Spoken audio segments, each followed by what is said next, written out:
First impression mo sa akin? Ang bango mo sa personal. Nalibugan ako. Ay! Bold star talaga. Bold.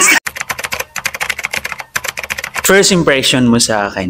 First impression ko sa'yo, alam ko na, magiging ano ko to, madali tong makahalubilo kasi Bisaya. What about nung nagkita tayo kagabi? Nakita kita kagabi, first impression ko nung niyakap mo ako. Oo. Ang bango mo sa personal. Tsaka, ano pa? Ano pa? Nalibugan ako. Ay! Nalibugan ako. Ay! Nalibugan ako. Ay! Gagi! Expect ko sa'yo is, tahimik ka, pero hindi, kabaliktaran. Kung ano ka pala dun sa video mo, ganun din pala sa, sa vlog mo sa personal. Ubadero ka pa rin talaga. Grabe naman. Nag-uubad po siya kung saan sa. So, hindi ko na-expect. Ito pala talaga siya. Kung ano yung vlog niya, totoong buhay po talaga yung pinapalabas niya. Okay, pero gawain mo yun. No? Ano lang, comfortable. Oo, comfortable. Yun. Ako, kung ano ako sa video, in person, ganun talaga. Oo, ganun siya. Bold star talaga. Bold star. Ibabox talaga yung gusto niya. Ako naman, ang first impression ko sa'yo from the video call, sabi ko, madali kong makaka-vibes yung tao na to. Ang unang interact mo pa lang dun sa tao, mafe-feel mo na parang, okay, he's good. Tapos nung nakita kita kagabi, since una natin pagkikita, sabi ko, kasi, alam mo kasi, fan mo kasi ako. Na TikTok. Oo, from the TikTok. Sabi ko, alam mo, pinapanood lang kita sa TikTok dati. Then, ang liit ng mundo, no? Ngayon, nakita na kita. Tapos, doon ko na... Maliit yung mundo. Nung nakita mo ko, mas lumiit yung tingin mo sa akin. Grabe ka naman.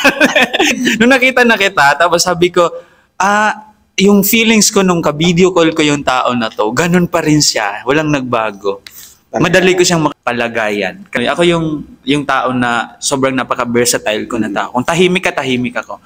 Tapos kung maingay ka, maingay ako. Tapos parang kaya kong sabayan yung energy. Magkakasundo kami ng tao na to. Then my second impression actually is akala ko nga sobrang yung alam mo yung you're a professional already. Pero alam mo yung ang ini-expect ko pagka nakaharap kita parang sige magiging ganito yung ko dapat parang professional ako parang galang-galang na kagiting-gitingan ako.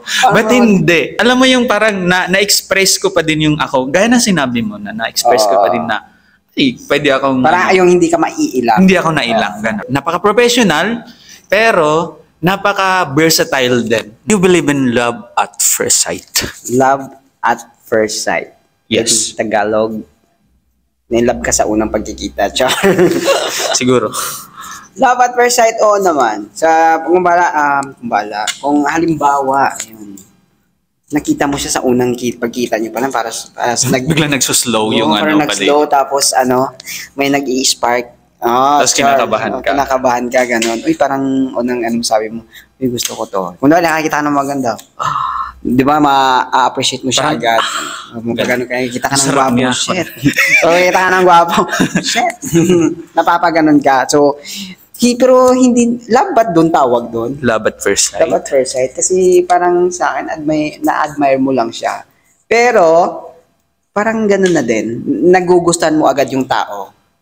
Okay, got it. For me naman, I don't believe in love at first sight. You don't believe in love at first sight? Bakit? Kasi kung aanuhin mo yung love, it's ang deep meaning ng love is a value. Yeah. Value. Sige. Paano mo naman i-value yung tao na kakakilala mo lang? Di ba sabi ko nga, hindi love ang tawag doon. Parang admiration. Admiration. Pwede. Nag-admire ka lang, pero parang gano'n na din. Medyo ma-inlove ka sa unang tingin. Pero, siyempre... Or baka mas medyo malilibugan ka sa unang tingin. Iba din yun. Iba din yung unang tingin mo lang libog na agad yung nasa isip mo. Iba naman yung masasabi mo lang, uy, ito masarap to. Gaganon ka. Pero yung love at first sight na sinasabi mo is, hindi naman talaga love agad. Ano lang yun, na-admire mo siya sa unang pagkikita. Okay, Siyempre, mai-inlove ka pag mas kilala mo na yung tao. Uy, gusto ko na to siya. Yun yung sinasabi ko na value. Kasi bibigyan mo ng value yung isang bagay or isang tao pagka kilala mo na siya. Parang Tapos doon pa lang papasok yung love. Kasi alam mo yung love, pagka hindi mo pinaghirapan yan, hindi magtatagal yan.